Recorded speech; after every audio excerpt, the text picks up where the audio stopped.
শহরে ফের উৎসবের আমেজ, আলোর উৎসবের। কালী পুজোয় একে অপরকে টেক্কা দিতে আসরে নেমে পড়েছে বিভিন্ন পুজো কমিটি। ছোটদের জন্য এবারে বিশেষ আকর্ষণ হতে পারে আনন্দপল্লী জয়তু সংঘের মণ্ডপ। জঙ্গলে কাঠ কাটতে গিয়ে আলীবাবা যে গুহার সন্ধান পেয়েছিলেন তার আদলে প্রবেশদ্বার। মণ্ডপের অন্দরসজ্জাতেও শৈশবের স্মৃতি। ছোটদের নানান ছড়ার চরিত্রগুলোকে তুলে ধরা হয়েছে মডেলের মাধ্যমে। থাকছে কাল্পনিক ফুল, পশু ও পাখি। কালী পুজোর রাতে ভয় পেতে চান, দেখতে চান পুরো রাজবাড়ির পুজো? তাহলে আপনাকে আসতেই হবে রসাশক্তি সেবক সংঘের মণ্ডপে। পুরো মণ্ডপটাই তৈরি হয়েছে ভগ্নপ্রায় রাজবাড়ির আদলে। মণ্ডপ জুড়ে গা ছমছমে পরিবেশ।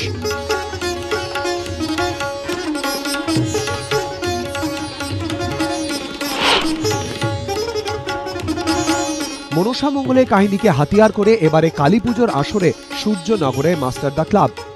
পালতোলা নৌকোর আদলে তৈরি হয়েছে মণ্ডপ। ভেতরে থাকবে হরেক রকমের মডেল। অলঙ্করণে বাড়তি মাত্রা যোগ করেছে পটচিত্র ও বারকোশের ওপরে অপরূপ শিল্পকর্ম।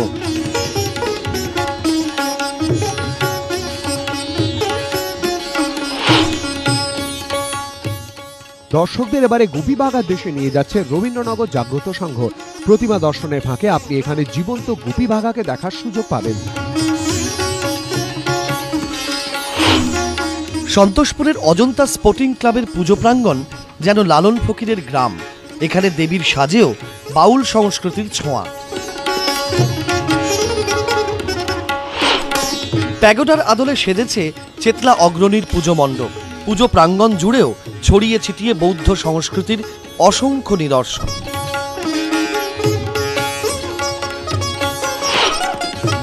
নিউ আলিপুর রেড স্টারের পুজোয় দর্শকরা দেখতে পাবেন ঘোড়ায় টানা সুবিশাল রথ, যার ভেতরে রয়েছে অসংখ্য ছবির ইনস্টলেশন। নাকতলা এভারগ্রিনের মণ্ডপ আবার সেজে উঠেছে বাঁশ ও বেতের অভিনব সাজে। তৈরি হয়েছে মানত বৃক্ষ। প্রতাপগড় উদয়ন সংঘের মণ্ডপে 3টি প্রকোষ্ঠে বিপর্যয়, সৃষ্টি ও শান্তির প্রতীক। বিপর্যয় ও সৃষ্টির মধ্যে দিয়ে দর্শকরা পৌঁছবেন শান্তির প্রকোষ্ঠে, যেখানে রয়েছে দেবী প্রতিমা। সঞ্চয়ন মিত্র, এবিপি আনন্দ।